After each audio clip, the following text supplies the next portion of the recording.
I have the same question about the environmental issues, about aging sewer water lines in Gulfport, the development of downtown electric outlets for electric motorized vehicles, and volunteer programs for environmental challenges. One of my favorite topics, and I'm actually delighted that we have a lot of agreement on that. When Jim and I first met, I said, I have a feeling we're going to agree on more things than we disagree, and I think that's what we're learning today. There will be the first electric car station. It's going in this winter. It's supposed to go, we were told it's going in this winter. I don't know if it's already there. And again, my memory's a little rusty on this. I think it's going in right by near the casino, somewhere down in that area. So it's we one charging station. And I frankly don't know how it's going to be billed if you put a credit card or I don't know what the mechanics of it are.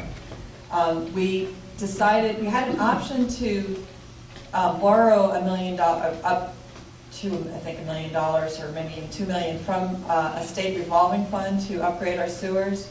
And we were starting down that road, but then there turned out to be all these extra steps, hoops that we were being asked to do, even though we already had the information that was necessary to move forward on updating our sanitary sewer lines.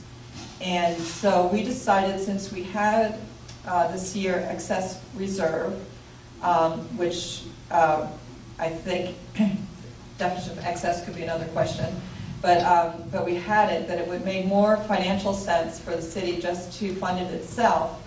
And then in the same way that we would have paid back the revolving fund for the next 10 years, a portion of the penny for Pinellas tax that we get, about $100,000 a year of that amount that we get, we would use to pay ourselves back for our own sort of a loan from ourselves. And all of that's, legal, and, the accounting people know how to handle that.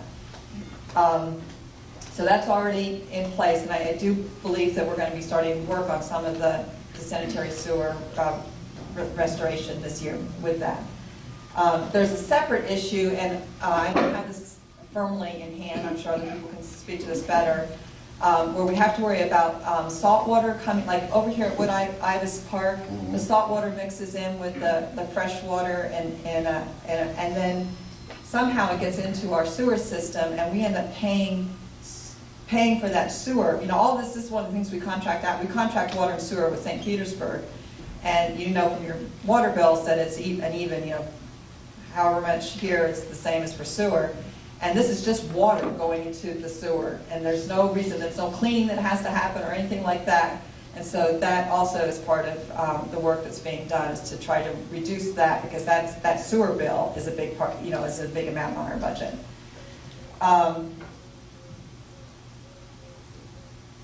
Okay, Clam Bayou, since Jim brought it up, I'm delighted to speak to this. It's, again, one of the things I've thought about a lot. I was on the wrong side of this issue 4 years ago because I had never seen the more private and interior part of Clam Bayou. I'd only seen the part that was closer out towards the Coast Guard station. Coast Guard? Yeah. And which seemed to be pretty clear and clean. But I did, when I became elected, I realized I need to do more homework. People count on that for me. When you're an advocate, you can say whatever you want, and push and push and push. But when you actually have to make decisions, you have to look at all sides of all issues. So I did, and also I reviewed the report that was done by the Tampa Bay Estuary Program on all of the toxins that are in the soils and the sediment. And one of the things that I had thought was true was that the top layer of the sediments was protective of the poisons that were below. But actually, in this study, they only looked at the top less than an inch. And let me just read you the carcinogens that are in there at twice the acceptable rates.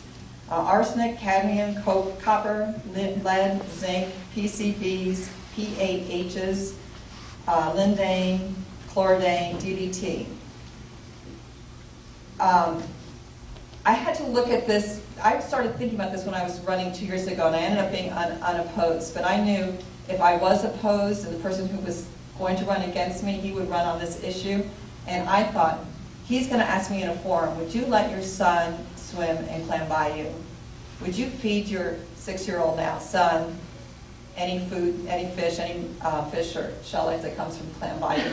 And I would have had to say no. And if I'm going to say no to that, then why in the world don't I want to clean up what you described so perfectly as a mud flat, a stinking mud flat for the people who live right next to it? And there are ways to do environmental dredging, the hated word, the environmental dredging that is safe to the environment. This is not about boat navigation. That's what everybody always said. You know, big yachts want to go back there and Clam Bayou. And the point is that we want to see our bird count, the Audubon bird count went down dramatically from 2002 to 2009. They look both at the number of species, individual species, unique species, and the number of birds. You know, many of you might participate in the Christmas bird count.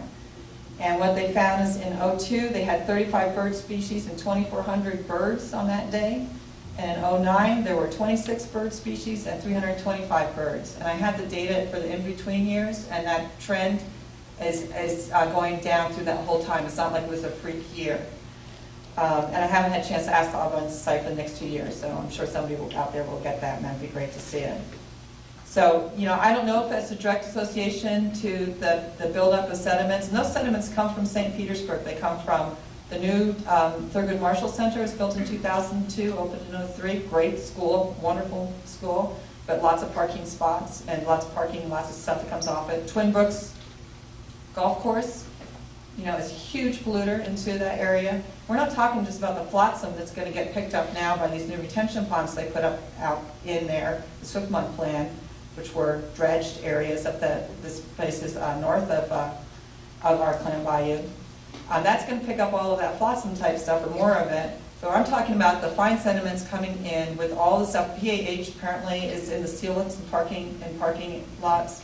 You know, this has been, you know, an issue that has become personalized, and we have to take the personalization out of it and look at what is good for our environment. I think we could look like John Ding Darling. That's my favorite. People always laugh at me. But I think we could be that kind of a wildlife center. We would become a destination because people couldn't wait to get out there and count all the birds and enjoy all the species and not worry about the safety of the soils and the sediments and the fish and everything that are living there. I would love to see manatees back in the interior part of Clam Bayou again. They can't get in there. They will get stuck. You'd also glow in the dark. And glow in the dark. I don't know about that, but it's quite an image. I don't know. That might be a sort of a show. And as far as swimming there, as a kid, I did. So I'm still alive.